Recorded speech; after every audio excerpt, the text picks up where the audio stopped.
Hello and welcome to the Screen Chronicles. I'm Colby, and with me as always is Steve. And today we are joined by a very special guest. This is someone who really helped set the tone, look, and feel of The Last Kingdom. He was co-executive producer on season 1 and helped create the wonderful cast we get to see. And he directed the first 2 episodes of The Last Kingdom. Nick Murphy, welcome to the Screen Chronicles. Hello, and thank you for having me. I'm really chuffed to be here. Chuffed. Yeah, thanks for being on today, Nick. How are you doing? I'm great. I've really welcomed this. Actually, it's a few years now. Of course, I was on season 1, but some projects you move on from, and you think, okay, that's in a box. Let's go. Let's move on. I've held Last Kingdom really close to my heart. I loved what we did. I loved working on it and all that sort of thing. So the chance to sit down and talk about it is like being asked to have a cup of tea with an old friend. So I'm delighted to be here. Awesome. Good. We're very happy to have you here. Very happy. Have you kept up with the seasons following season 1? I know. I watched a bit of season 2. No, I haven't. But I'm in that strange world where there is literally so much. Yeah. As a filmmaker, one has to watch, but I'm so proud of what they've done, and genuinely and delighted where Alex has taken the character. Oh yeah, absolutely. And seeing, I have this sort of, I keep, every time I message them, I see the new season out, or I see a great review, or I see a posting or whatever, and I send a message to Eliza or someone to express pride and, well done, and give them a thumbs up. And I add this rather condescending, I just feel so proud. I feel like a parent. I feel like a parent because there was a time where this thing didn't exist, and that's what's easy for audiences to forget. We don't have a monopoly on wisdom. There was a time where we're all sitting around a room going, what the hell is this thing going to look and feel like? And Steve Witchard, who wrote it, had no more firm idea than I did. And between us, we have to figure out, how does it behave? What is it? What are the rules of this world? How does it look and feel? What's the cultural background that leads to the design decisions we make? All these sorts of things. So you carry this immense pride once you look back and think that's now 3 and 4 dimensional, and it's got history of its own, it's got a culture of its own, and that's been developed and added to by people smarter and better than me subsequently. But it's that's what I feel proud of now, that it exists in the way it did. Yeah, and while the following 3 seasons really are incredible as well, it still has that thread from season 1, and that style from season 1 still kind of drives through. Would you agree, Steve? Oh yeah. Well, the brief was a peculiar one, and this again may not be something that people are aware of. It's a crowded market. Streamers are pretty competitive, and they survive. They live and die on distinction. There's no point if I'm going to subscribe to a service. If I feel that what I can get, I could have got somewhere else, I'll stick with something else. Why would I resubscribe if I felt what I've seen is something I could have got elsewhere? So my brief was, and because Thrones was absolutely at its height then, and my brief was, for God's sake, don't make it look and feel like Game of Thrones. As much as we admire Game of Thrones, for God's sake, don't make it feel like Game of Thrones. So what a director makes a key decision, she or he makes plenty of key decisions. I think there's let's say there are 100 key decisions you make when you're setting up a show. And if you get 75% of them right, if you get 75 of that 100 right, you've got a great show. And I've seen shows where they've got 10 of them right, and that's why we don't hear of them and they go away and all that sort of stuff. So helping me make those 100 decisions was a great team. But one of the key ones was, what's our relationship as the filmmaker? What's our relationship to the story? And underpinning the whole thing was a sense that the camera in The Last Kingdom is not the storyteller. The camera is the eyewitness. The camera is the audience's eyewitness. And so however big it gets, however Viking it gets, however outlandish it gets, it's still people in a room with a problem, and no one knows the answers. So any form of action, anybody standing to their feet, anybody interrupting, anybody coming and going, the nature of the way the story unfolds and plays, isn't something that I wanted the camera to feel knowledge of in advance of. Okay. So it feels much more reactive. And whereas you look at something like the visual storytelling of Game of Thrones, you have a storyteller, master storyteller, big wide shots. They know in advance what's going to happen. They can predict. And we didn't predict anything. We learned everything through our characters. And as filmmakers, we never claimed to understand any more than the audience did. Wow, very interesting. Yeah. So did that sort of camera style, was that influenced? I think I saw you worked on documentaries before you Yeah. really got into drama. Well, I did. It does, and a lot of my work, and some of my work is as carefully staged as anything else. But a lot of my work stems from that aesthetic, and I think drama. What I don't like in drama is knowing what's going to happen in the next 5 seconds. I think you should be able to pause a drama at any moment in it and not really know what's going to happen. And I don't care if that's, I know she's going to get in the car, I know he's going to reach the end of the corridor. Why? If you're giving the audience that, why are you giving them that moment of I can guess? You're killing those 5 seconds.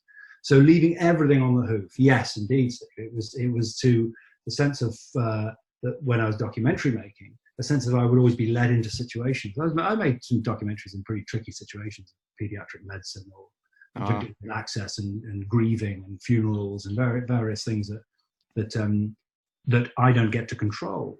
And all the time I felt pulled, drawn in. I'd follow people into situations and follow them down into situations. And that very much became the governing aesthetic. And the opening salvo of episode 1, as we follow young Uhtred from the beach back into the castle to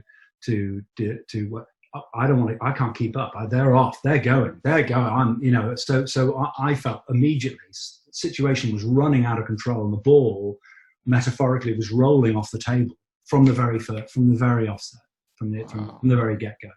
And that does come from a documentary sensibility. It's certainly not the only way of making films, but it's one that absolutely underpins one of the key pillars of Last Kingdom.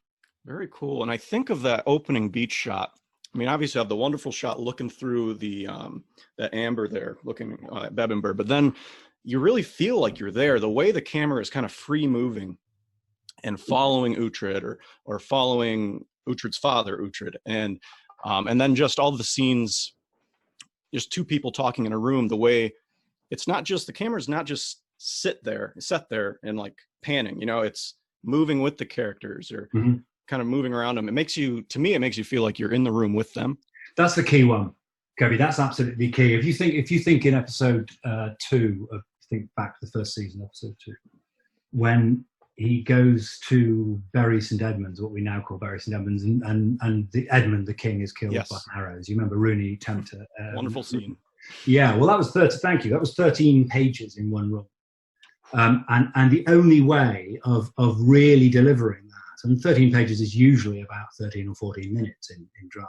But the only way of really delivering that would be to absolutely put the audience in the room and to instill in it a sense that I don't know what the hell is going to happen. Uhtred doesn't, he doesn't, Edmund doesn't. Only this nut job with a beard seems to understand where this is going, and that requires visual reaction to what's happening. If somebody interrupts, oh shit, he's talking. Oh god, he's talking. And now he's looking over there as a painting. What's that? Everything is reaction to that, and that's exactly what I'm talking about. That key experience. Honestly, there's a lot I'm proud of in what we did in Last Kingdom, and I think with that extended scene and the tense and tautness of what could be an incredibly stolid, boring men in a room talking. Totally.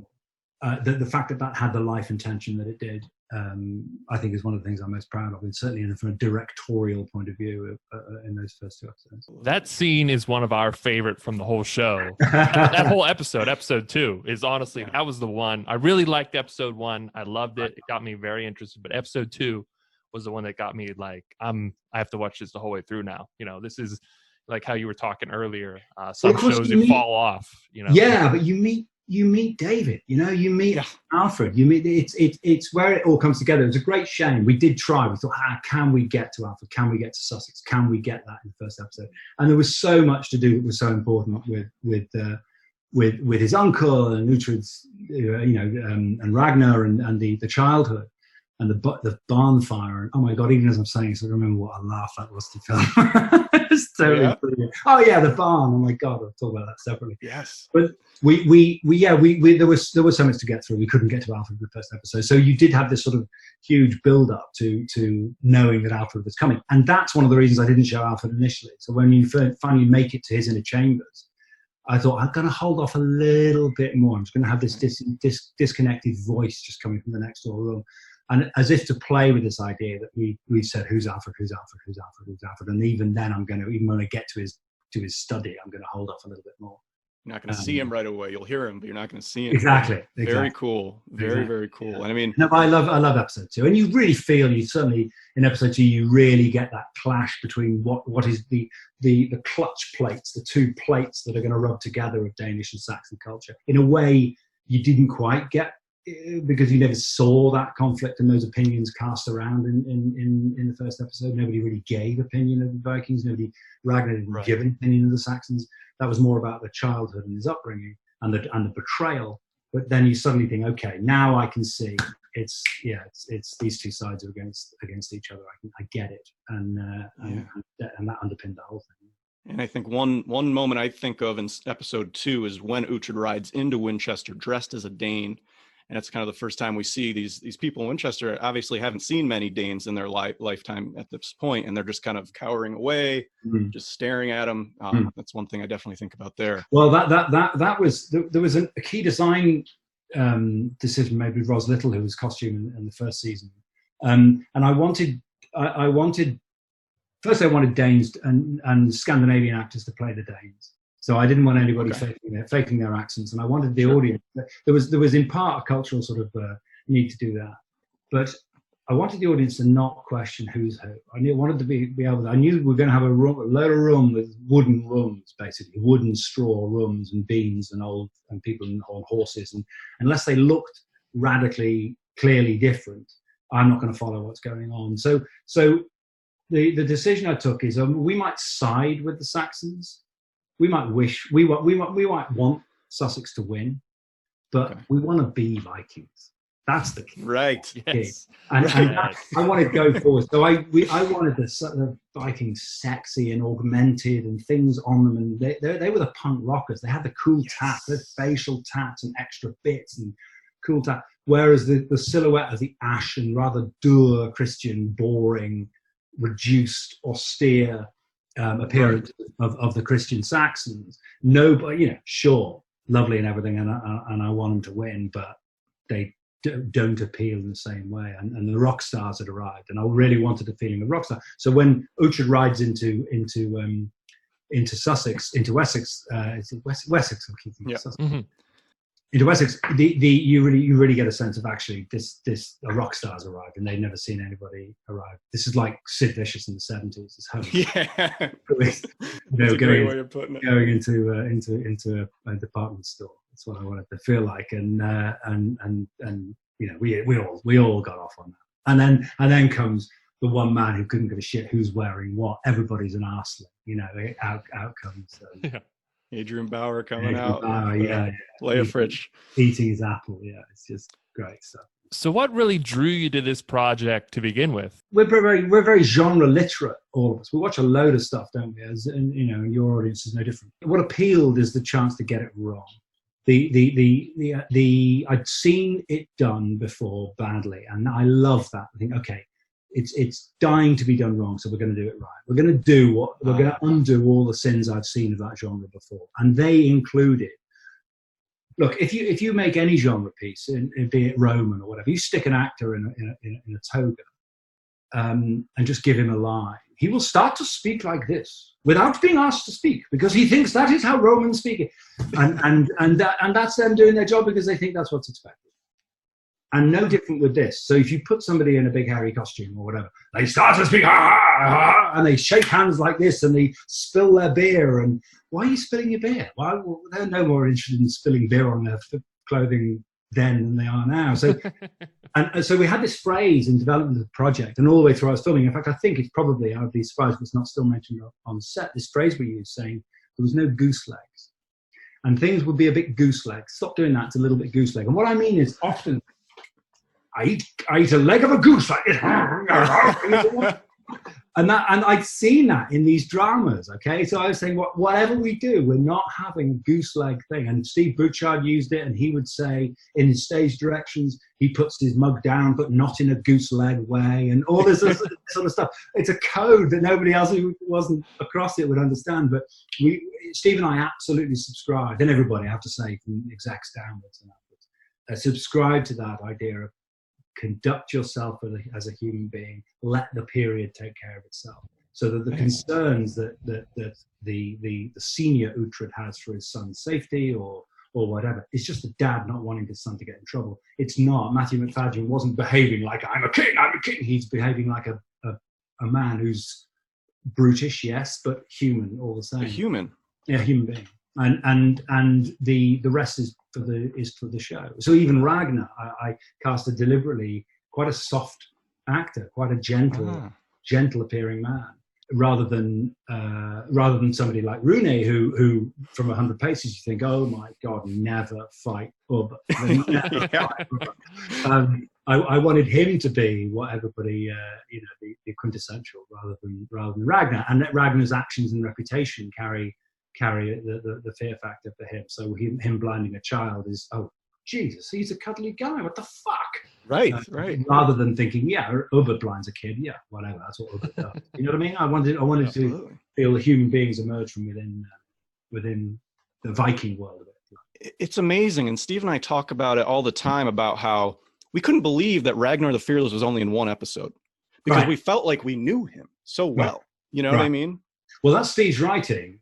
Steve Butchard was chosen, I think, and chose it before I came on, I have to say, because he writes humans and family really well. He is a really great. I mean, funnily enough, I heard there was Ricky Gervais was on his. I was sent a clip by Alexander Drayman of Ricky Gervais on Instagram saying he's absolutely loving Last Kingdom. He completely loves it. But one of the things he talks about is that idea of it being the political, the human stories within that world. And Steve writes those beautifully. It's also the wit, the warmth he could bring in the midst of what is jeopardy filled is incredible. So you look at Harry McIntyre's character and Ragnar's and young Ragnar's charm. I mean, my God, is there a sexier man in the world than young Ragnar? But the ease with which he teases young Uhtred and all that sort of, I mean, God, we all fancied Tobias. I mean, straight or gay, we all fancied him. It's great. He's now a dear friend, but he's unfortunately he supports Newcastle United. But other than that, he's a lovely man. Lovely man. Yeah. That's awesome. So speaking of the casting about this show, I mean, you did such a wonderful job, and so many of these characters have lived on right through season 3, season 4. Sure. So could you talk about how that process began? Gladly. Again, we've quite a young cast because we knew the average age of anybody living in those days was 50 something. You were an old fellow if you got to 60. Right. So we weren't going to. I didn't want to go to venerated older actors of British stage and screen. I wanted this sense of life got going quite young in those days. So we auditioned a lot of people that I didn't know already. And Kelly Hendry, who was the casting director, brought in people saying, "I've heard great things," but it literally was like that. I saw her in this thing at RAD, or I saw her in this thing. Have a look at it. So I wasn't in normal circumstances. I'd say, "Hey, I saw this thing. Let's get this guy in." I saw him. These were a load of unknown people. Even David Dawson, I didn't know. Alexander, we didn't know at all. So it was a huge process, much bigger casting process than normal. And we looked at loads of Uhtred's, loads of them, really super actors who read very well, but just didn't have for me what Alex has, which is I wanted to feel that this is a guy that a legend could sit on. And I felt that Alex is the sort of actor that in a wide shot, you look at him, and it's nothing to do with he happens to be unbelievably beautiful, but that is literally isn't why we cast him. I swear to God. I just felt there's a thing where he ticks to a slightly different time of clock than everybody else. He seems to be made of a slightly different substance to everybody else. And that is something that we were, Chrissy Skins and I was a wonderful producer. She produced subsequent seasons as well, but she was the producer of season 1. And we were in Budapest starting wrecking. We were already wrecking and designing and stuff, and we still hadn't found our Uhtred, and we were starting to get a little bit, are we going to find our Uhtred? We can't compromise on it and all of that. And we came back from a recce, we'd been out in the woods or somewhere, and we got back to the hotel. And we said, listen, we're going to meet down here an hour and have this meeting with this stunt director or whatever it be. We went back to our hotel rooms, both of us, and we looked at the casting tapes that had come through on the portal. And an hour later, we met in the lobby, and the lift doors opened. I'd seen Alex's tape that he'd self-taped in LA and sent over. The lift doors open. I look across the lobby at Chrissy. Chrissy comes out and goes like this, because she has as well. And we both fucking knew. We knew. We knew. And I'd shown it to, I'd worked with some big actors, and I showed later on, I showed Alex's tape to an actor called Paul Bettany. And Paul watched the first 5 seconds and said, he's a star. He's a star. That's what it is. And I don't know what the fuck it is until you see it. It's like anything else. I don't know I'm in love until it happens. And a star is the same. It's the same thing with that. So he was a late addition. So we were casting an awful lot, not knowing. And Tom Taylor, who played young Uhtred, who looks unbelievably like him. Yeah, I think so. He was cast like 3 months before Alex. Wow. And it was just a stroke of luck. If we'd found somebody that was a different colouring or different thing, we'd have been sunk. But Tom came in, and here's the other end of the scale. We auditioned hundreds of old Uhtreds. We auditioned one young Uhtred. Really? And it was Tom. And he came in, and it was the start of it. And Kelly said, look, we're going to get into this and everything, but the kid's in town, and let's sit him down. And he lives on the south coast of England, and he's up in London. Let's sit him down.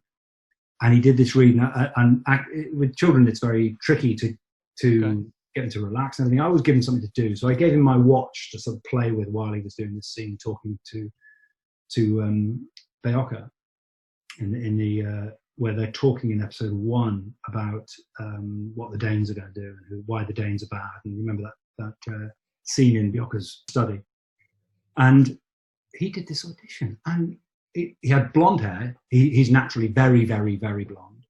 Okay. White blonde.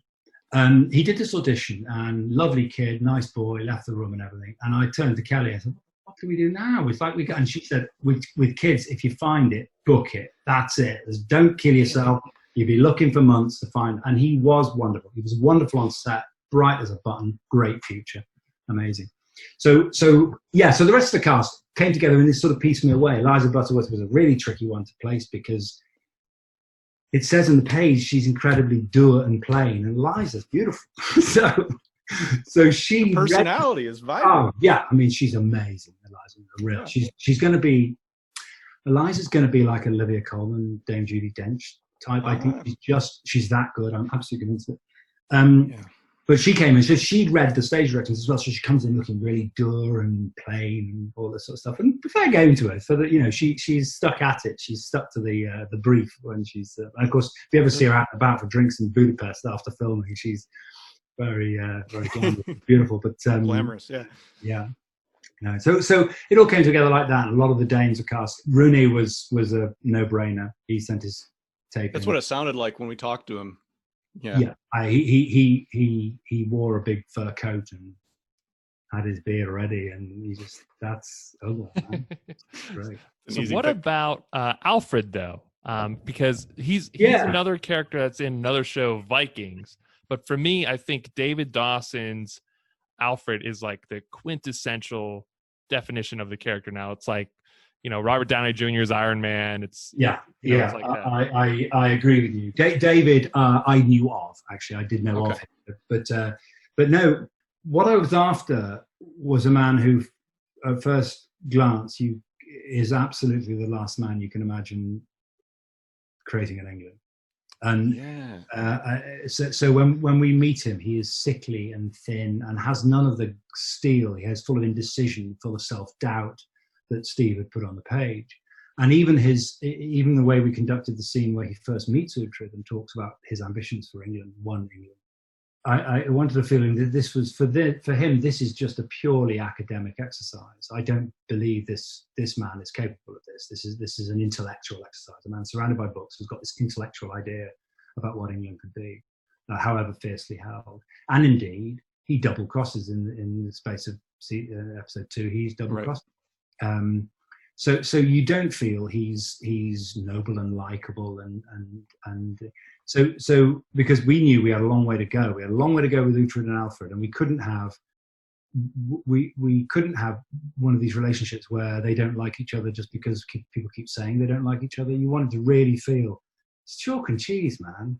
I mean, Uhtred is, and Alex helped push this idea of impetuous. Alex will always step forward. Uhtred will always step forward to his own detriment. Always step forward without thinking. Just go in, do it. And that important in episode 1, that idea that he goes to try and find his sister in the burned out encampment, but he walks right through the middle of them, thinking this is the last place they'll expect me to do it. I'm just going to fucking walk. I'm dressed like a Dane. They're dressed like Danes. I'm going in. And that being the heart of his character, whereas this cerebral Alfred, he thinks everything through and considers and steps back and takes place against walls when he makes decisions, and these sorts of physical manifestations of their characters, you really feel at odds. And I think one of the things they managed to do so well, both Steve and subsequent writers, Sophie Petzold and other writers, did with those two characters, is you really feel, God, I get they need each other. I get they need each other. I believe that, but I still don't believe they like each other. Right. And so I think their relationship never actually makes it to love. It makes it to love for what they've been through together, but I don't think it ever makes it to like. I don't think they ever like each other. And That's a very good way of putting it. Which is great drama. That's just great drama. And David absolutely captured that. David had a sort of intellectual rigor and a strength and a silence and a quiet and a sort of pointedness that I thought actually putting together something as complex as what he was going to try and pull off is not straightforward. So I wanted a chess player. And David. Yeah, he's not a warrior type build. I mean, in the first time we see him, I don't know if that was deliberate to have his shirt off to kind of show that he's kind of a smaller stature, but his inner strength is so apparent. You know what I mean? And is tested. His inner strength we then see tested. True. And there's a journey there to be had. If you meet a guy and certain genres can take it. You meet the warrior, you meet the guy, he's going to do it. You need to feel that there's some jeopardy existing. So, and truly, for all the look at Eliza and his relationship. Mm-hmm. What he's topping everything that moves with fair abandon. But when tested towards the end of season 1 with their child, incredibly moving. That was it's absolutely heartbreaking. Yes. You really feel that relationship is forged rather than broken. It's extraordinary. It's an extraordinary journey that they take. And Steve, I have no hand in that bit, but that they go on. And when he looks with sort of pain, please to Charlie, it's extremely powerful. Yeah. Oh my God, it really is. It really is. And I also love the first time they talk about him being tested is in episode 2 when Beocca tells him, bring that girl into your service and, resist her. Yeah, instead of sending her away. I thought that was kind of a cool thread, and it's kind of brilliant by Beocca, isn't it? Yeah. I think that's I can't remember if that's in the books. It's kind of brilliant by Steve, the way the pragmatic way faith can get used by people in the sense of God wants you to do this or whatever. But that idea, I'm going to make you feel better about having your affair. And that's why he stuck around. And Ian's character, Beocca, is just a gem. What a great actor! I knew him. God. He did a tremendous job. Yeah, and he's one of the more recognizable actors. And in episode 1, there's a few recognizable actors like Rutger Hauer and Peter Gansler, and then pretty much from then on out, besides Ian Hart, it's a lot of new faces for us. Well, that was deliberate. I mean, Rutger, I wanted him to be iconic, and we but in both cases, for each side, I wanted to kill an icon. So older Uhtred, King Uhtred, Matthew Macfadyen, very well-known actor over here. Of course, he's now known better in Succession over there, but he is a really well-known actor over in the UK. and so I wanted this sense of when you think, okay, I've met one of the stars of the show, and holy shit, there's a sword sticking out of his neck. What the hell? I wanted that sense, and I enjoy that in movies when that sort of thing happens. The unexpected death. I always remember a film called To Live and Die in L.A. and 2/3 of the way through, the cop that it's been about is suddenly shot in the face. I'm thinking, how's he going to survive that? That's weird. He doesn't, is the answer. So, and likewise with Rutger's character, I wanted to really clear the decks and say that this is purposefully not going to be about the star system. It's going to be, I think if you've got a project that's financed and you don't need the stars to do that, then you are giving the audience immense ownership of characters if you let them discover, rather than having to twist their idea about the character into Robert De Niro or whomever, wonderful actors though they be. I think the best case scenario is that feeling the audience that they found Aylesworth, or they found character themselves. And then I think, particularly for long-running series, I think the audiences feel real possession. Oh, we felt definitely possessional of the show, especially when we felt we found the show, like we felt we found these characters for sure. Now, I found an old interview from Rutger Hauer, and he said that you told him that you didn't want him to play Raven as a blind man, even though he is blind. Could you talk to that a little bit? I've happened to have known a few blind people, and you don't really know they're blind until they're helped to their feet or something. And I think it's a cliche of the wise old man who looks into the distance and all. Whereas I just think play the character and let's learn about his blindness through that. And cool. He brought such. Rutger was a law unto himself, bless him. He really was. And I spoke to him about a week before he died, and he was a dear chap and would just conduct everything he did on set in his own way. He took direction and notes. He was interested, very wonderful presence on set. But he would smoke wherever he wanted. And I met him the first time in a hotel in Budapest. The whole show was shot in Budapest, as you know. We met in the Corinthia Hotel, and he lit up a cigarette. He's chatting away, and he lit up a cigarette. And the waiter, the charming waiter, came over and said, "I'm so sorry, sir. You can't smoke in here." And he says, "I know." And just carried on smoking. Never forget it. But he did. We were talking about the dialogue and the need to sort of crumble and really possess and own the dialogue and not be too formal, as what I talked about earlier, not to sort of over-formalize everything in that oldie-worldy speak. And I asked him about the rumor that he'd made up his death speech in Blade Runner, and he said no, he didn't. He edited a lot out. He didn't add anything. He felt if a man was running out of battery, he wouldn't actually say much, and so he suggested losing an awful lot of it. But he said the bits he kept, and he started doing the speech. And now I'm meeting Rutger, and he's doing the fucking speech. I can't believe I let out this little oh chuffed. I couldn't believe it. And then just towards the end, he spilled the last line, like deliberately threw it away. Like, all these moments will be last like tears in the rain. No, you threw it away. You threw it. He did the whole. I have seen things you people would not. He did the whole thing beautifully. I thought I've got to bring my brother. No, but he was a lovely guy, and he that sort of I'm my own set of rules underpins Raven completely. A guy that he's not. I'm not going to be frightened of this kid. I'm not going to be impressed with that. I'm not going to be impressed with these kings that come and go. I'm my own set of rules. And actually, I love that scene with him and Tom up on the balcony with the sort of background distractions of torture going on up and down, which cracked us up a little bit. Yeah, the ohs from the crowd. When exactly. Oh, exactly. And timing all of those and everything like that. That was a giggle, and there was always a sense of wit. There is always a sense of lovely, and that's Steve's legacy, Steve Bouchard's legacy.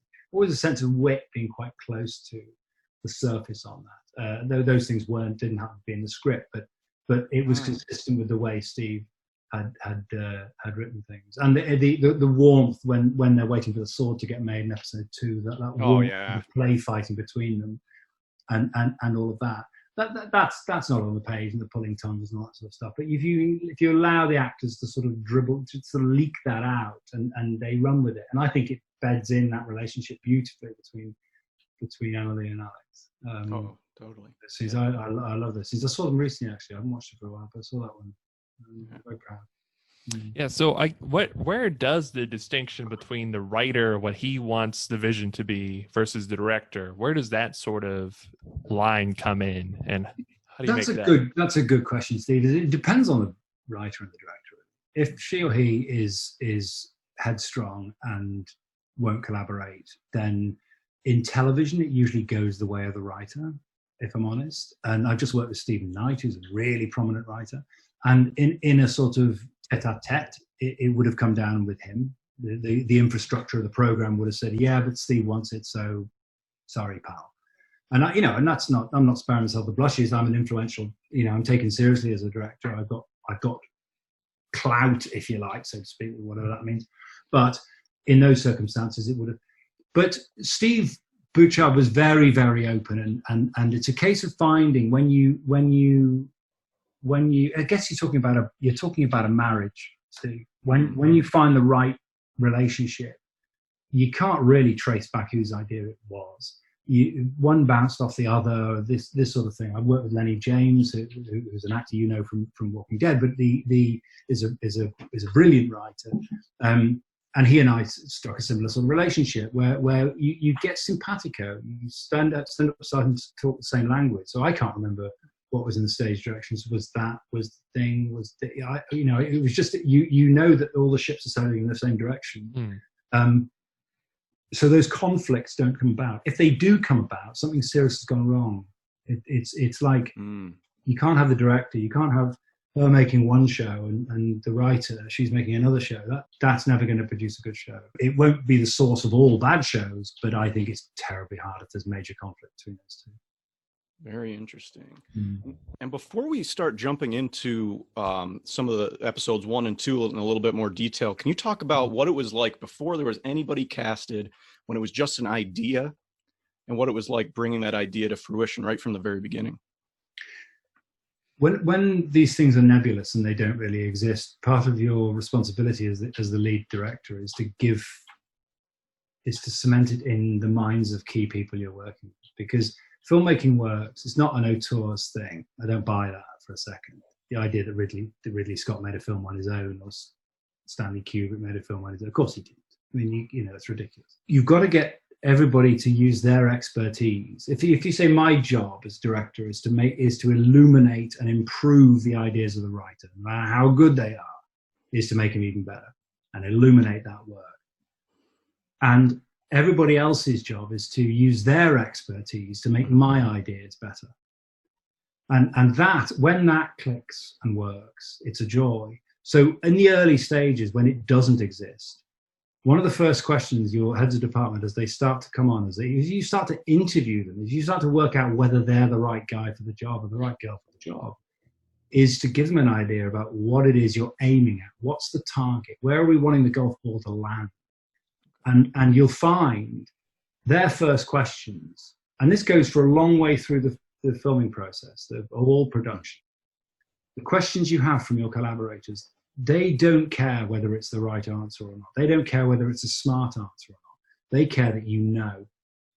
They want to know, does he know? And you can see the relief drain into them when you say, okay, I see it as I want a turquoise room and I want something punchy color on the sofa, like a red sofa or something, but not taking up the whole room. Something I can make an iconic image with. Oh, thank God he knows what he wants. The last thing they want is, I don't know, I just want it to be sort of warm and kind of funky, but not sort of edgy, but not too uncertainty. Yeah, I mean, this is no help to anybody. So the early stages of a project like Last Kingdom is you give them, you wanting to impart a sense of how you want the world to feel, and things like the people aren't going to eat goose legs. People like the rock stars are going to arrive on an austere, cold planet.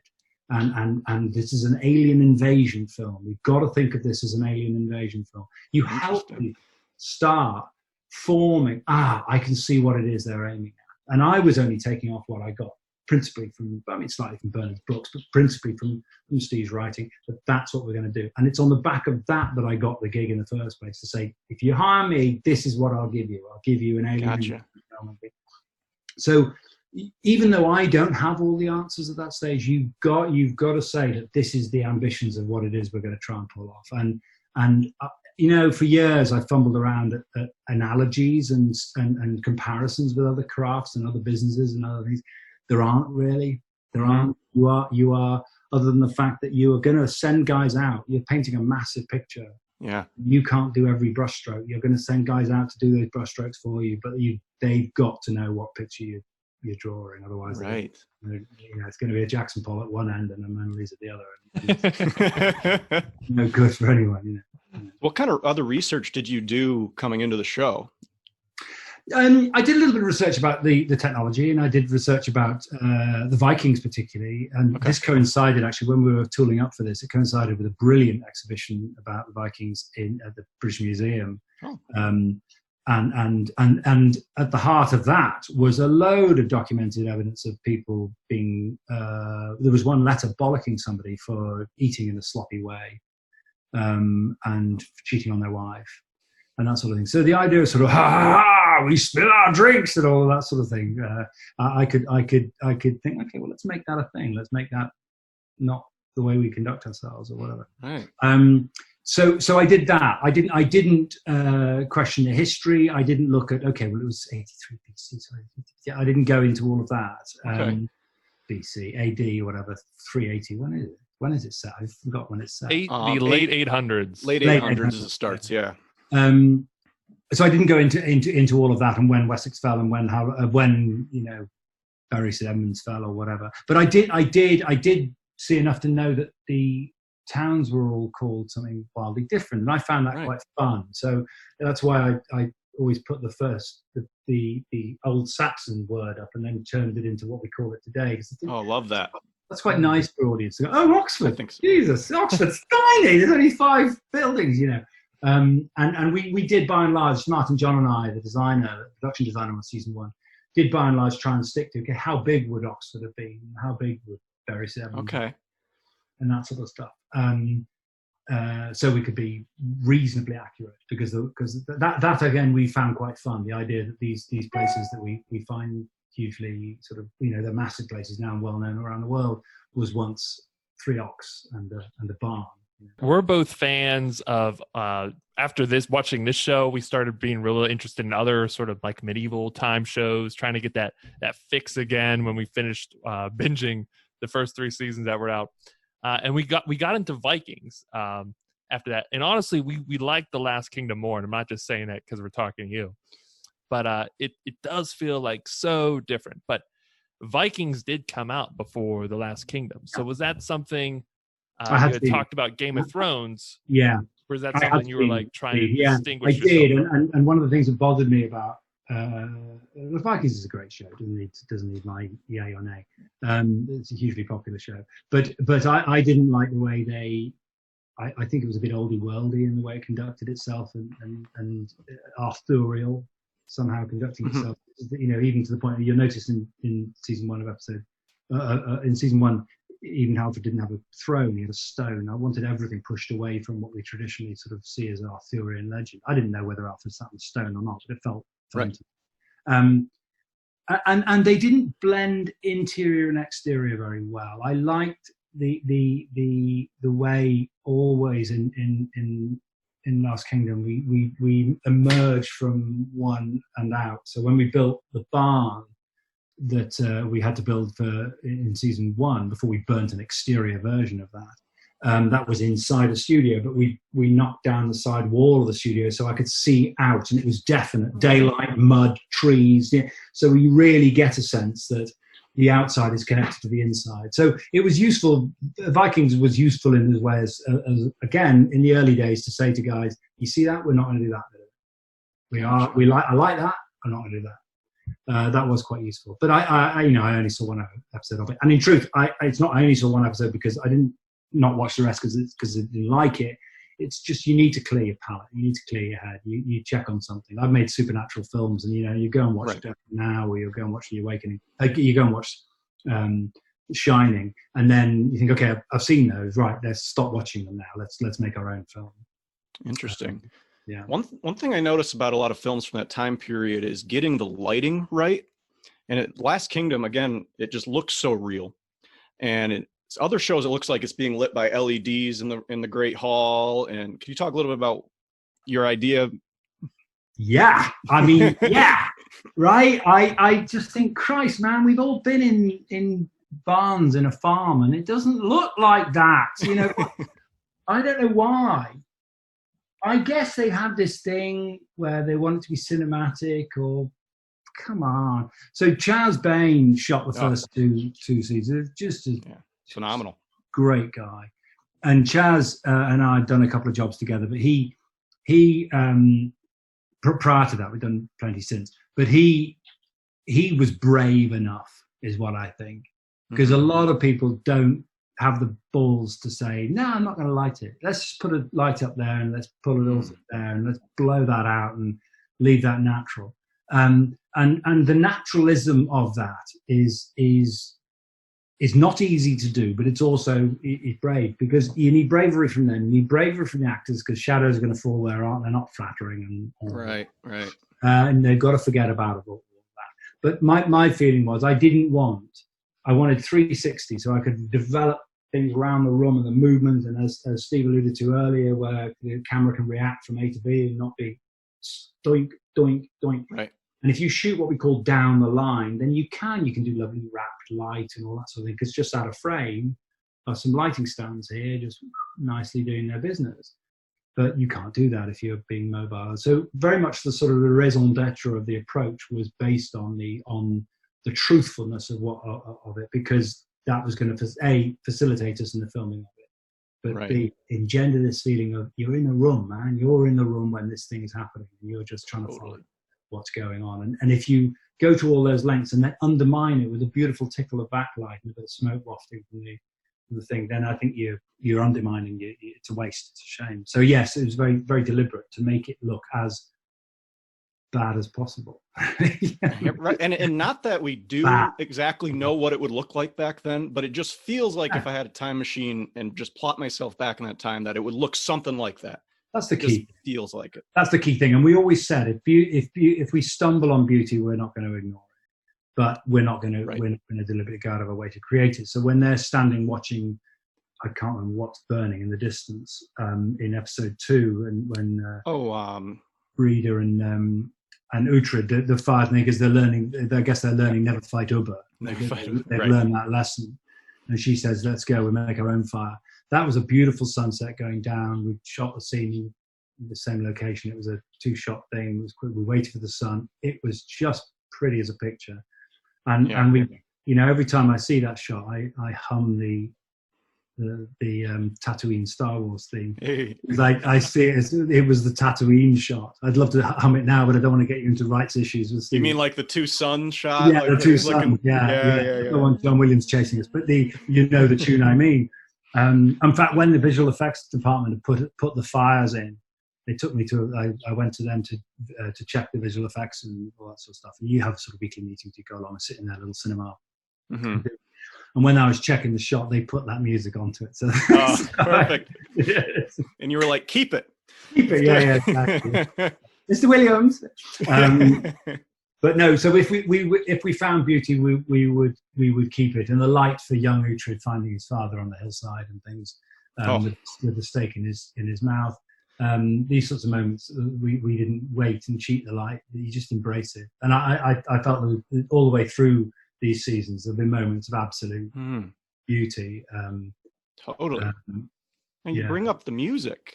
And did you, speaking of that shot right after Uhtred finds his father staked into a pole through his mouth, he goes and kind of kneels in the grass, and we kind of get that dun dun dun dun, that John Loon Ivor music coming in. Did you already know the music before that? John and I, before I went to film it, John and I met, and he said that there's this singer I want you to hear, and he'd seen a clip on YouTube, I think, or somehow, and we were both captivated by her. So we knew she was part of the plan. Okay. And all I'd said is, look, I'd said what everybody says, which is if you hear it twice, you know you've heard it before. It's distinctive. I wanted it to be incredibly distinctive, and to not pander to the tropes of the genre before. And this she clearly did that. It's a wonderful voice. I didn't know until we get back into the cutting room, and I think, okay, I'm looking for something of this sort of thing. I'm wanting to engender a feeling of time passage and that sort of stuff. He would, compose something along those lines. But the opening theme that constitutes the theme tune, we did know by that stage quite early. So when I went to the graphic designers and said, I want this idea of woodcut prints, animated and burning up, and the fire of England burning to come around and gather around Wessex and stuff. When I gave them that brief, I had her voice in my ear already, because John had already got early recordings of her and early work with her as a sort of sample, if you like, even if we didn't have the finished product. Yeah, very, very cool. So yeah, the music I think is so part of its distinctiveness, and the big time. There's such a sort of I love at the end of episode 2 when he's arrested and you start to hear he's carried away and he's going, Belka, and you hear going, you hear her voice getting going, and think, oh fuck, it's all going to kick off. Nice sense of threat. It's beautiful. Now in episode 1 we get our first big battle scene, and it's a pretty large scale, I would say. When Uhtred and some of the other leaders from Northumbria go and faced Ubba and his Danes. Yeah. This scene really caught our attention. I mean, just the Viking whispering as they approach, and then we get our first couple shield walls, which we find to be iconic with the show. Could you talk a little bit about what it was like filming that battle scene? The shield wall wasn't due to come out until later in the season. Oh. And I made the case that if you've read the books, shield wall is absolutely iconic with the way the Vikings fought, and I felt it was a way of saying, you're not in Kansas anymore. You guys are fucked. This is a new species have arrived. So the whispering came from a similar desire to sort of think these guys are going to conduct themselves while the Saxon world is going, these guys are going to freak you out. There's nothing worse than a guy who clearly isn't even slightly afraid of fighting. That's terrifying. Right. And so I wanted this everything, the conduct, just to unsettle Uhtred, to unsettle the Northumbrians, and for them to try and win over with bluster. But just think you are a calamitous, crashing horde against guys that really know what they're doing. Yeah. So when the filming of it, you get a lot of action sequences that are just they're hard to do because they are, narrative is as important in action as it is in anything else, and every shot needs to contribute to the narrative. There needs to be cause and effect. So I really wanted a sense of us seeing the mechanics of that shield wall play out, and the narrative of them passing, the narrative of them going and revealing, oh my God, there's more waiting in the ditch. Oh my God, so you get to add up what's happening. And Spielberg's a genius at this, of course. His action sequences, they're in the thing, the car, they're climbing down the tree, the car is falling off them, and you can see the mechanics of the propeller coming up behind the guy and he's punching, whatever it be, he gives away the mechanics. And you can learn an awful lot from that sort of thing. And so that's what we were keen to do, to see when they were digging their feet in, to see when they were going to gather behind the vulnerability they had, the calamitous nature of their fighting against the organized structure of theirs. Yeah. Whatever. All of those things were integral to. Now we knew we had bigger battles lying ahead in the season. We knew this was just the Northumbrians meeting one skirmish, and we didn't want to sort of blow our wad at the beginning, budget-wise and expectation-wise, in the first salvo. But I really wanted this feeling and that's patient filming that, because when we were filming that, the mud is this deep, it is freezing. The horses are impatient. The extras are freezing cold. It takes. I can't stand filming battle scenes, if I'm honest with you, because it takes an hour to set up and you are just all in the. You're doing what's in the show. You don't run. If you do a normal drama scene, you run the whole scene. It's 2 or 3 minutes of talking. You say, great, we'll be able to cut that together, and let's just shoot it from here, shoot it from here. If you're doing an action scene like this, you're doing. I need a sword coming through between the shields, and I need it to miss this, whatever. I need. Okay, go ready, and you get half an hour prep and the thing, and the stunt guys are like, turn over, the camera rolls, put the board in. Okay, scene 2, go over, action, cut. Good. Okay. Great. Next, it's half an hour of that for this moment a bit. So it's and nobody else on set can sort of see how the scene is forming. So you have 5 days in a freezing cold field, and nobody can really see how it's going together. I'm the only one that can see in my head how it's cutting together, and so it makes sense to me. But everybody else can feel a bit disjointed, a bit lost, actors included. So it's really action sequences are terribly, terribly hard to shoot, because this is why they're done well with $100 million budgets, because you can put resources into waiting. And I've got friends of mine who shot Battle of the Bastards and stuff, and that's 3 weeks of filming. Wow, 3 weeks. So, Liam Cunningham on Game of Thrones is telling me they did one of their seasons. They had 6 weeks of night shoot for one battle. Which is I think the end one with the White Walkers. Right. I think that one was It's a whole episode battle. That's crazy. You know what I mean? That's loads of units all doing the turnover, action, good cut. It's incredibly difficult, incredibly hard. Yeah, I can't imagine though not getting to see the shield wall at that point, because that for me, like you said, it sets it up as that alien invader, different people that you've never seen before, sort of thing. Yeah, and we were thinking it might be better to sort of save it. The debate came not because this I'm terribly clever and nobody else was, but we were debating, do we save it till later and reveal it and all that sort of stuff. But on balance, we thought let's really land that. But in truth, Steve, once you see something and it's there, you can't ever imagine it. It's like me saying, what if an actor played Alfred? You go, no way, it can't be. Well, of course. And I'm the same. I think, how could we ever have thought that she could have played that part or whatever? But in truth, once it's formed, once it's concreted in your mind, it shouldn't be able to. You should struggle to convert it into anything. Wow. So for that battle, did you have like a storyboard and like going into it? And then did it come out just as you kind of imagined it, or? No, I mean, in the edit, you always help, but you have to have you always do, but you have to have a plan and storyboard. I don't tend to storyboard, again, from my sort of documentary, slightly sort of slapdash background. But you do board that sort of stuff, because stunts are like, they're like love scenes, they're like sex scenes. You need to agree in advance what it is you're going to do. Everybody needs to know what's going to happen. You can't wing it. You can't, hey guys, just fight, any more than you can say, hey, just make out. You've got to. Although I now discover that some directors do exactly that. But anyway, who knew? But no, you do. You have to, and the boards, which I maybe I don't have anywhere. But yeah, they do have a foot sliding on the thing, and this guy and him calling and. And the ease. And because when you're in tight situations and time is precious on set and all that sort of stuff, it is very useful to point and say, guys, we're doing that. So the AD department can say, he's doing that next. Set this up. Let's have that ready, or what have you.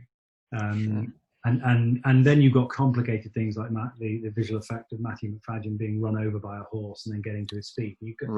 Of course, you can't run him over with a horse. You have to digitally add one shot to another and hit him with a blue mattress, and then so anyway, there's a sort of put together of all of that, which is complicated. But yes, in terms of its shape, I knew I wanted all of that, them to lead to a stick hitting a boy on the head. But that idea of everything coming down to the child, that moment, that blackout. So it had we knew it had this sort of shape. Yeah. Another scene you've alluded to a couple times too was the barn burning down when Kjartan has betrayed Ragnar, and Ragnar comes out just swinging on fire. Can you tell us about this scene here then? Talk about epic. Okay, so if you can imagine, can you imagine how I would have felt at age 19? I said, Daddy, I want to be a director. If I'd been told that one day I'd be shooting a scene where a man bursts out of a flaming barn on fire and has a sword fight. I mean, Jesus Christ. Oh my God. And so the sheer lunacy of that was just incredibly appealing. And yeah, no kidding, there are days on set where you turn to your director of photography or whoever is standing closest and go, you know, we're being paid to be here. And that was a great laugh. Obviously, you know how we did it was the stunt man in this case was gas tanked up. He's wearing a mask and his breathing apparatus is running underneath his mask, and they fit a helmet around it and all that sort of stuff. And he rehearsed a series of moves that he was going to do that the rest of the stunt team fighting him knew that he was going to do. So he's blind, he can't see, obviously. So he knows that on cue, he's going to be lit, he's going to be rushing forwards where the doors are going to blow open. He's going to take 5 steps and then he's going to go through his actions. And they put their swords in the way as if they are the one precipitating the movement from him. So it's like the tail wagging the dog, if you like. Okay. And he knows that after a certain amount of time, he's going to hit the ground, and I needed him to stab his sword into the ground and then drop. And after a certain beat, then everybody runs in and they cover him and pull him off and everything. We did 2 takes. Okay. It was very painful to have to say I need another take because the guy's mask came off. He was like, and we were high-fiving and all that sort of shit. It was fucking great, but we had time. And Nigel Marchant, the wonderful executive producer, was saying, "Look, we've got the people, we've got the time, we've got the safe procedure. We know we can do this safely. We've got the things. It would be crackers not to do it again." And of course he's right, because we could relocate the cameras and get double the thing and all that sort of thing. But the poor kid's face when he had to do it again, bless him. But yeah, so that was done at the same location, but done on a different night to the actual barn burning. Now the barn you see is 2/3, two sides of the barn. The other 2 sides aren't built; they're just framework. And the interior of the barn and the view out, if you like, was outside, as I said to you, outside the studio again on the outskirts of Budapest. So we built this barn so we could then step away and light it. Now we rigged it with gas flames. We just as we had done for the interior of the barn, and we augmented it with visual effects on the interior. But they'd rigged the outside with gas piping, so when they lit it could go. And it had rained, or rain was in the air. It was a couple of days earlier or something like that. And there was nervousness that, hang on, is this thing going to go? And this is one take, Willie. Okay, you don't get to burn 2 barns. It's just you get this right. So we put every lens we had on it and all of that. I was operating one of the spare cameras. Chaz was operating one of the cameras. We were running around getting what shots we could, and we'd given ourselves I know I can go here and not get in his shot, and I know I can go here and not get in her shot. So we knew what our sphere of operation was, and we would get what shots we could of the barn. But because they were worried about the damp, they really rigged it. So when it went, it went, and we couldn't. You could not stand 200 feet away. You could not. In the wide shots, you could not. You had to be very careful. You weren't damaging the lens and the matte box and that sort of stuff. It was ferociously hot, and we'd wet down all the other surrounding buildings, obviously. And we knew that when we shot the guy fighting, we were going to shoot him against the blue screen so we could put him into that shot, into that wide shot. Because in reality, no living thing could go within 50 feet of that building and survive when it was actually going. So the shots you see of him, actually them all fighting in the foreground next to the burning barn, those two are patched together because of the sheer ferocity of the heat. But what a fun shoot to do, an absolute laugh. Seeing that thing go up into the night sky was just gorgeous. You know? Oh my God, yeah. Very memorable, very, very memorable scene from the show. And I mean, Yeah, just to right. have a guy on fire swinging his Yeah, I know. sword.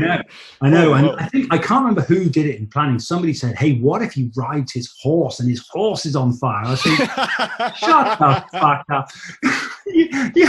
Petter will kill us. Can you imagine? No, it was quite enough. Yeah, it's great. Yeah, that was a great scene. Great fun. Some of these scenes that you do, it's just hard to comprehend the complexities of them. We mentioned the scene where young Uhtred and Raven are talking, and all that stuff is going on in the background. Can you talk a little bit about what it's like to coordinate a scene like that and try to make it run smoothly? Yeah, again, you've got to insulate one from the other. So you've got a young man, a young boy, inexperienced actor, as gifted as he is, and he is undeniably gifted, acting with an older man who's got loads of dialogue. He was 80, I think, at the time we shot that. Loads of dialogue. It's a load to remember. So, and you've got a stunt department operating, and you've also got 100 extras who can't make a sound, because of course they can't. When you're shooting the dialogue, they can't be going ooh ah. They've got to just be doing what they're doing, but just doing it, miming. So that was really time consuming, and it's almost like the AD department had to take over on everything that was beyond the balcony and the timing of all of that, while I concentrated on the two actors. But I knew the timing I wanted to go wide. So when shooting that, we didn't just run the whole scene as a two shot. We would say, okay, give me the 2 lines before running up to her being hoisted, because I could then knew when the timing was. I didn't just sort of say, hey, you just you hoist her up and down, and we'll just do our chat, and let's hope it falls in a good place. I wanted a bit more control over that. So yeah, we did those in specific points. And then when you're into the actual closer coverage, obviously none of that background stuff is happening, so they can concentrate more on their performance. But here's a true story. The in that scene, he says that men who take orders from the gods are unpredictable. Okay. It's a brilliant line. It's Steve Butchard's superb line. Rutger struggled with the word unpredictable. He could never remember the word. He would say unreliable or something on set. He never got the right word. And because of the nature of the way we were shooting and the time and all of that sort of stuff, we couldn't go again and again and again. And everything else in the scene was great and everything. So don't worry. We'll ADR it. We'll loop it afterwards and put it in. And one thing led to another. He couldn't come to London to do his looping, so he had to stay in Amsterdam, and we could never get the sound of unpredictable right. And in the offline edit with a little voice recorder, in the offline, I'd gone into the corner of the cutting room and unpredictable. Like, listen, we put that in the edit just for the viewings to go off to Netflix and BBC, and so they know the line and all that sort of stuff. And anyway, recording down the line with Rutger, and the dialogue supervisor, I said, doesn't he? But Rutger can't see me, and I say to Ian, it doesn't sound like the same thing. It doesn't sound. Ian said, don't worry, it'll sound the same. I'll fiddle with it. I'll do the little tuning. Okay. No problem. So we come to the actual mix, and sure enough, it sounds absolutely spot on. Oh my God, it sounds absolutely unpredictable. It sounds absolutely just like him. And he says, it's your voice. You've taken that word, unpredictable, uncredited, is mine. It's my little Hitchcockian cameo. Well, not only do we need your name, we have it as director and a co-executive producer, but now we need your name with the actors, right? Yeah, that's it. Yeah, I think flashing among the actors as it goes up. I think Fireworks. Exactly. Yeah, special mention. The confetti text thing. That's it. You've got the idea. There's marching ants around my name. That is awesome. Yeah. No, that was great. That was a fun scene. Yeah. Very, very cool. Is there a favorite scene that you did in those 2 episodes? Do you know, I like the madness of them escaping in Oxford when he collects Serpent's Breath. I like that. That idea that they suddenly know they have to go get to the horses and the chaos of it all. And again, as you can probably gather now, I like shape in action scenes. So leading to the point coming through the door and that running away being sort of chaotic but ending in some precision. I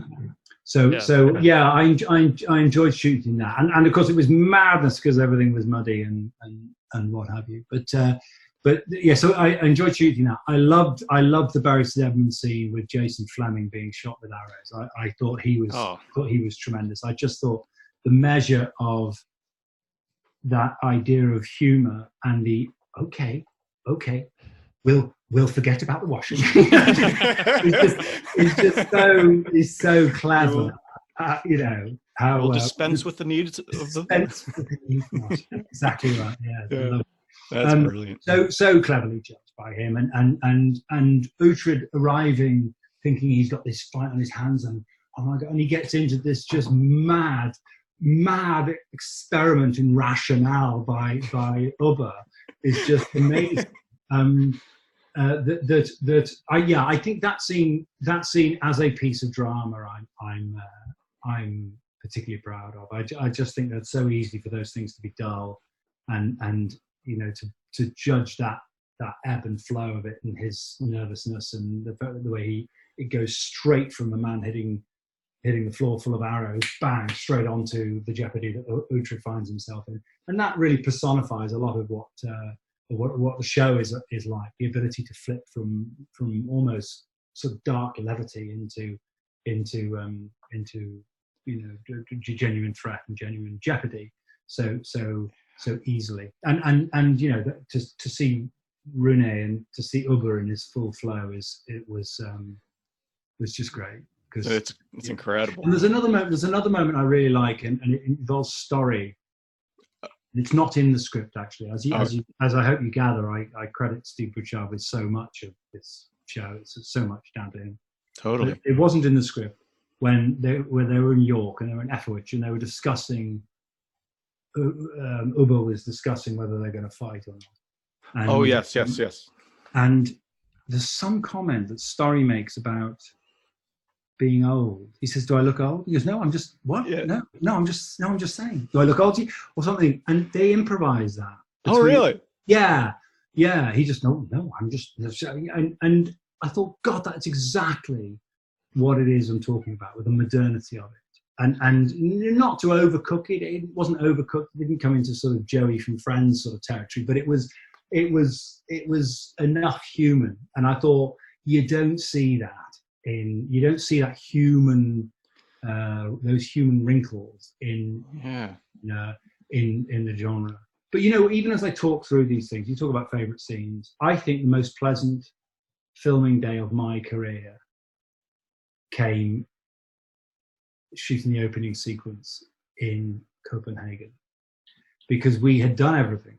We'd shot the whole thing, and I'd insisted we didn't want to build a bloody boat on green screen and have somebody standing on the prow flicking water. I wanted to be on a boat. I wanted to feel you're on a boat with boats. So we found a boat, one of two that continue to sail in the world, in Copenhagen, and at some expense we got the crew together. We got a weekend there, we knew we were going to be free. We measured them up, we fit them for costumes, all that sort of stuff. They are mad enthusiasts, in the best way, I mean, enthusiasts of Viking ships and Viking technology, which was the space shuttle of its day, let me tell you. They're far and above everything else being built in the world. Those shallow boats could bend, they bent with the waves, they go straight into low harbours and bays and attack straight away as an attack ship, not a second vessel. And just astonishing. Sail around the world, across the Atlantic. But we found ourselves, we were in a fjord, we were in a sort of inner sea, pretending that was the river, the Northumbrian River, for those rowing scenes. Right. And we did those scenes, and we did some boat to boat and all that sort of stuff. And then the following day, again, beautiful weather, the following day we took it out to sea. And under sail, in the quiet of that, we filmed those guys climbing rigging and knowing how the boat worked. And Kjartan, the actor, like a little boy, he's a Danish kid. He's, again, he's flashed back in time. He's sitting there on the tiller steering with this big grin on his face, loving it. And that's not acting. That's just, oh my God, I'm a kid. It's like being allowed to go in the space program for a Danishman. It's for a Dane. And we shot that. And then we I wanted some helicopter shots, and we had to get off and do the boat to boat, and even better, one of the camera assistants had been incredibly violently ill, which was hilarious, of course. So we climb aboard on the boat ship, the camera boat, and we're taken away back towards base to give the helicopter with its storyboards that I've done for them the last hour and a half with the light and demo. We leave them sailing their boat, and we sail away, not filming, just watching this Viking ship on the horizon of the sea outside Copenhagen. My God. I mean, just what a privilege. There's things that people have to go and sell bloody insurance in offices, and they have to lie under vehicles and fix them, and they have to reach inside people's mouths and worse than that. And I get to do that and burn barns and wow, have sword fights on fire, and it's just what a privilege. And we made land, and we found a barn. I had the biggest, most expensive, because it is over there, the biggest, most glorious golden bucket of beer. Oh, what a day. That was absolutely. Wow. And I still, Chaz and I still talk about that day. And in fact, I exchanged messages with Alexander, William, the Kjartan, right. About it, because it was one of those things where all the cards landed face up. It just went. Sounds like magic. Sounds magic. It was magic. You get a real actor standing in front of a real boat with the real sea in his face, and just utter what a gift. Yeah. And I think it does matter to the audience. It really does matter. There's no mistaking that that's actually happening. There's no cinematic gloss to it. You feel that there are people on the boat and they've come a long way. I think that's terribly important to the show. It's so important. Yeah, it's really awesome. And one thing I do remember from some of the scenes on the boat are when the Vikings start mooning, actually, on the side there. Yeah, that's Steve Butchard's sense of humor. That's Steve's sense of humor. He's a Scouser, and as am I, really. I come from outside Liverpool, but he's a heart of Liverpool Scouser. And that is absolutely his sense of humor. That it's also a way of telling the audience this isn't going to conduct itself as you expect it to. It's not going to play out, because in 3 scenes time, a kid's going to have his head held up out of a sack. Right. Yeah. So it's going to be brutal, but we're still going to have bottoms. It's terribly funny. I think it's tremendous warmth about it, and what a wonderful way of undermining the sort of the pompous attitude of the Saxons at that time. Right. It's great. Yeah. And the more playful nature of the Danes. And also one thing we really like is the kind of the curiosity the Danes seem to have, where the Christians are very narrow-minded, that their God is the God. And the Danes don't discount the Christian God. They just don't know about it. And Ubba trying to learn about it from Jason Fleming there in those scenes. And of course, God, his name slips me. Becomes a major part of it with Ubba in that. Guthrum. Guthrum. Guthrum becomes genuinely interested in it, and I believe historically did convert to Christianity. Right. Yeah. Yeah. All of that, the mooning and that attitude, all goes towards that ambiguity about whose side you're actually on, and that's what ultimately we didn't conceive this going out, that we would ask the audience to pick. Are you a Dane? Are you a Saxon? Right. But that underpins the whole thing, and the fun of that. Which do you call yourself? Which do you identify with? Yeah, and that was those sorts of warm moments, and the ease with which they took their pants down and removed people's heads was all part of that Dane identity. It's just gorgeous. Totally. And another moment, I got to ask if it made you laugh when you were filming it, with Story on the horse. Yeah. What a lovely guy, though. How good of him to do that, to lie on a horse and have a branch stuck up his... I mean, it wasn't that far up his ass. That far. 5 or 6 inches. Come on.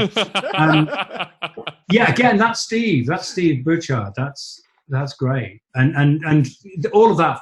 I mean, he lay there patiently, and it was drizzling with rain in that scene. You can probably see the damp on their hair, and I think it was drizzling with rain. And I'm not sure it wasn't day 3 of filming. It was quite early.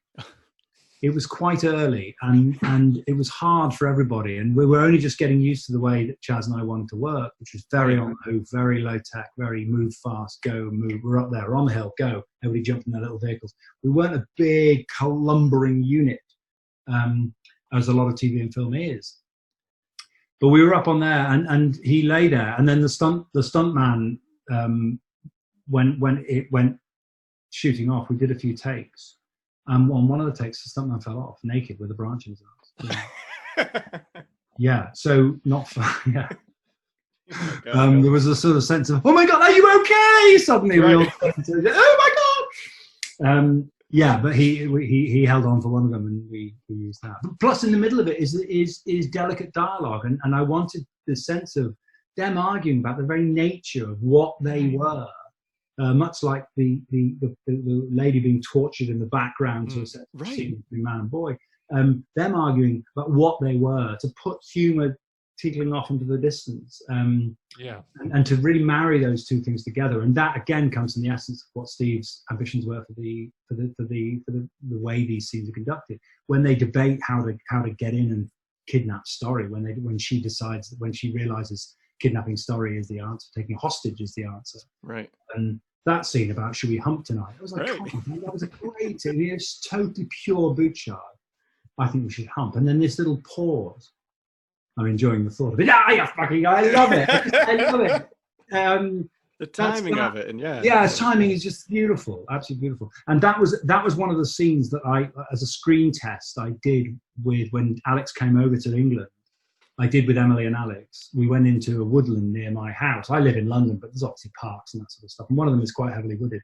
And we went off, and some kids had built a sort of den of sorts out of sticks. So I sat them down there and just on my phone filmed them together. I just wanted to see how the two of them reacted and interacted and whatever. And that was one of those scenes. So it was always one we were looking forward to doing. And then cutting to her saying, no, it's not going to happen.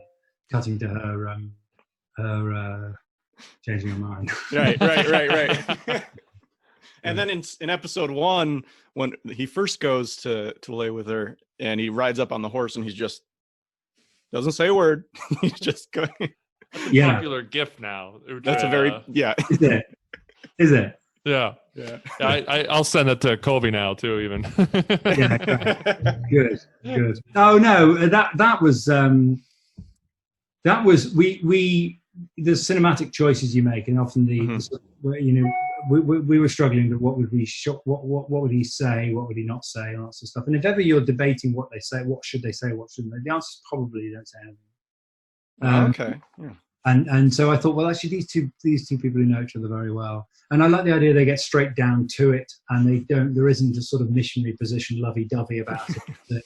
It's the we're going to do this, so let's do this. It's like a couple of teenagers, just a couple of teenagers, exactly. And also, what Emily Cox is a super actor, but what Emily has, one of the reasons I gave her the part, if you like, is when she releases joy, for all Breda's sort of concerns and her thinking and her thoughts and her angst and everything, when joy comes out, it's just the most intoxicating, beguiling thing. So her laughing at being caught having sex in Oxford by the kids, watching them and throwing the thing at them and laughing. That moment where he's entering her and she finds it funny. These are incredibly important dramatic moments because it's selling sex as a different mannerism in those days to what you and I would describe traditionally on screen as a sort of the way couples have sex, but not doing it in a sort of way. It's got fun, and it's just got all it is a slight twist in the cultural sensibilities that lead to it in the way that underpin it. But it's still fun, consensual, engaging, different sex. It's just a good laugh. That's awesome.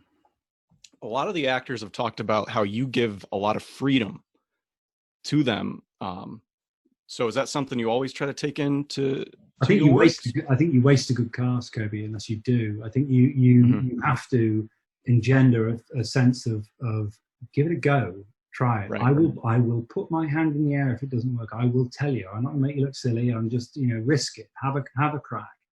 and always also the feeling with that filming approach we talked about with Chaz and the lighting approach with Chaz, and the ability for actors to do different things each time. So don't feel you need to stand on that line. Don't feel you need to come forward and hit this mark and thing. You just own the scene, own the space, and I'll shout if it's awkward. And so often as not, we did by take 8 or whatever. We do end up doing similar things, but it's come from a place of ownership, and it's come from a place of freedom, and the feeling that they have, that they feel they can, if they wish, they can do it different. Gives them a greater sense of ownership, and therefore what comes with that is a greater sense of truth in the scene and in the performance. So it's very sweet to hear them say that, because and they've been as sweet to me in person. But I think it's hugely important in whatever style of filmmaking you're pursuing that the actor feels in possession of something. Absolutely. So what other passions do you have outside of directing and film? What's some other things that you're interested in? I am the most tedious, boring, we call it DIY, you call it home improvement, do you? Yeah, do it yourself, yeah. Do it yourself. Do not get me started on the joys of power tools. It's just, I drive my wife insane. No, that really, and Liverpool Football Club, and I demonstrate this. Very cool. Oh, okay. I follow them when we were playing. The season's been closed with COVID, but we resume shortly. And you know, like anything else, movie watching, really, Steve. It's just I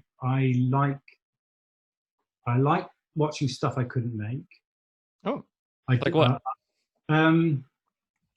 Just things I think I'm quite jealous. If you meet any actor or director that tells you they're thrilled to bits they've seen a wonderful film, they're sort of lying in some way. If they feel that they could have been in line to make it, you know, I'm a horrible person. Okay, so I want everything if I haven't actually made it myself, I want it to be absolutely awful. So but I don't feel that when I see something like Parasite or a foreign language film or a Michael Bay film or a Spielberg film, something that I have no interest in making. I got great admiration for that. So when I get as much out of watching the Marvel films as I do from Tarkovsky, because it's just all such a broad experiment in broad expression of our thing. So what I tend to watch is, that's what I mean. I'll tend to watch Leviathan and Marvel or something. Things that are outside my sphere of operation. Very cool. Very cool. And do you have any other big goals for yourself? Why doesn't somebody make Tarzan? Why doesn't somebody make Tarzan properly? You've got a guy that's embedded in a different culture and world. Yeah. We've got to. I'd love to make that. I'd love to make that, not in this white man saves the world sort of way. Just white man grows up in a culture and learns about it, respects it, has a different attitude to it, brings that into a situation, and is feral. And I saw a brilliant interview with Muhammad Ali the other day, talking about why is it that a white man grows up among animals and he can talk to animals, and the Africans grow up among them and they can't. What's that? So I'd love to reconstruct the Tarzan myth, because it's so bloody white and annoying at the moment.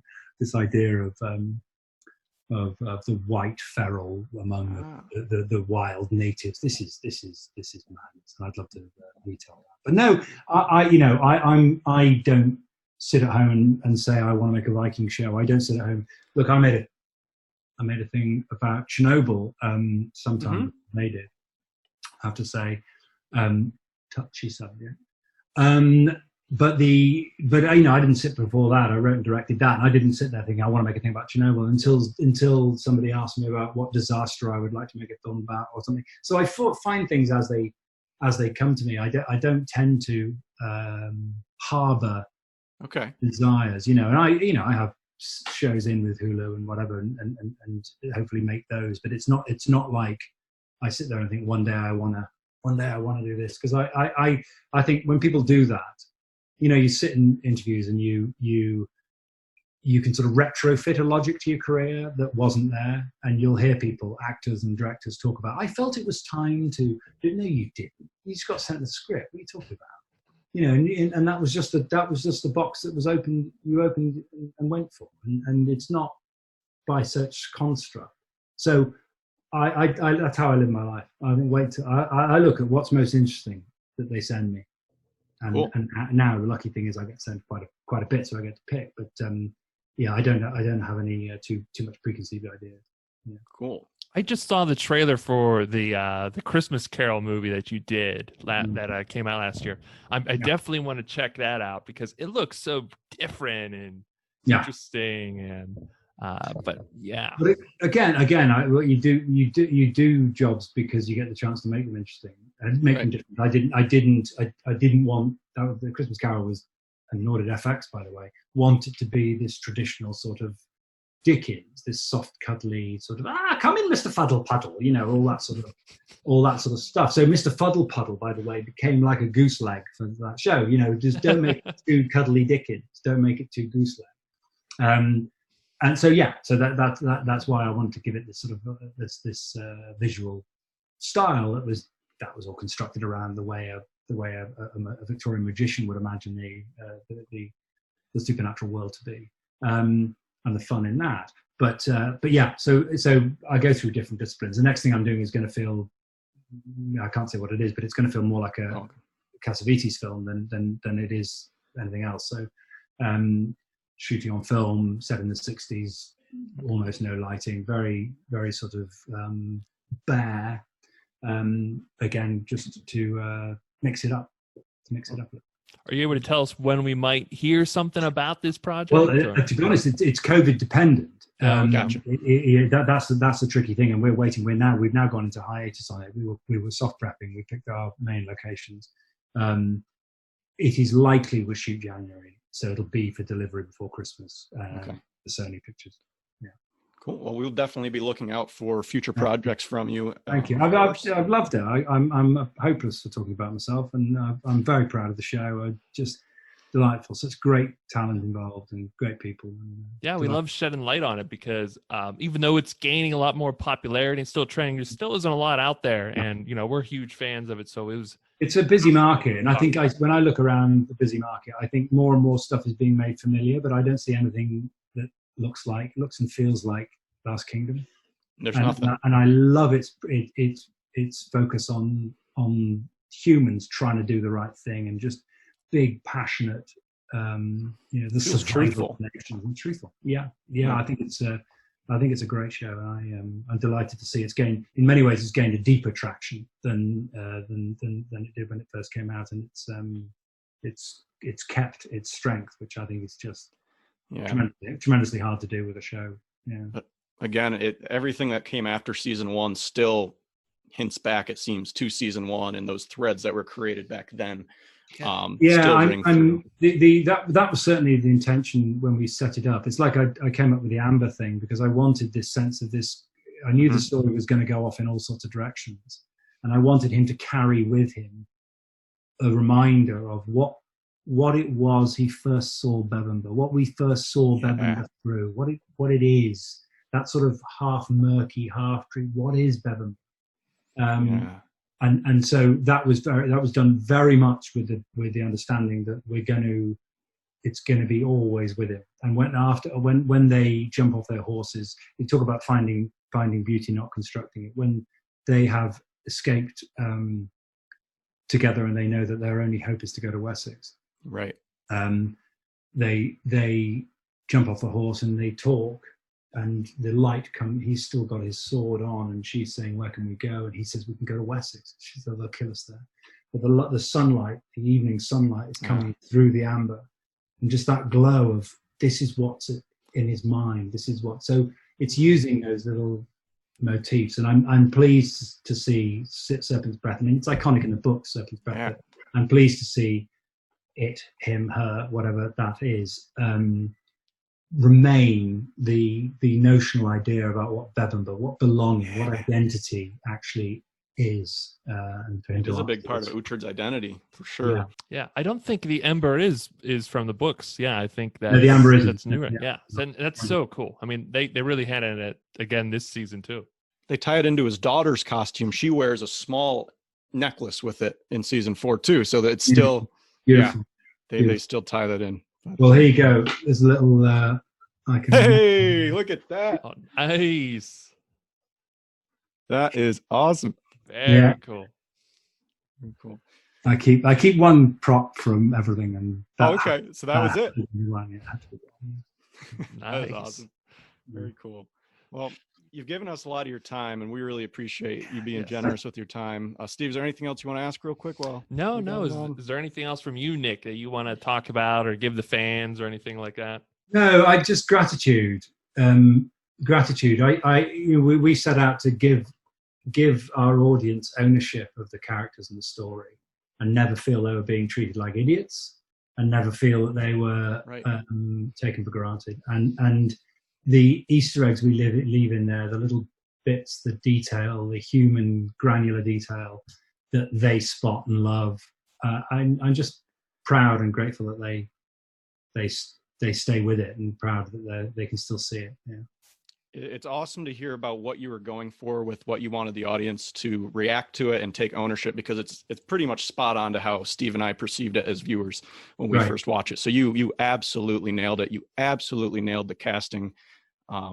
Really did. Yeah, we got very, very lucky. It's huge, even down to, now I forget his name, Brian Colonel, Brian Verno. Brian Young Otta. Young Otta, of course. Yes, Young Otta. How can I not? Fantastic! What a wonderful performance, and that sort of, I'm not a virgin. He's just every detail like that. Harry McIntyre, just superb. Human detail of all of that. I could rewatch those things. In fact, genuinely, I could. Now we're in lockdown. I've run out of DIY jobs. I might just go and watch the whole damn thing again. You should. We were watching all the time, but I could. And particularly hearing talk about episode 1 and the that process and Ragnar and the barn and stuff. Yeah, it's happy memories for me. I understand. It's good. Happy time. That is awesome. Thank you, boys. Hey, we really appreciate you coming on. No problem at all. Yeah, and if you want to check out more of the Screen Chronicles, check us out on YouTube, Facebook, Instagram. Check out Nick Murphy's IMDb, and anything else you want where people can find you, Nick? I am on Twitter somewhere, I think. Okay. Nick Murph tweets.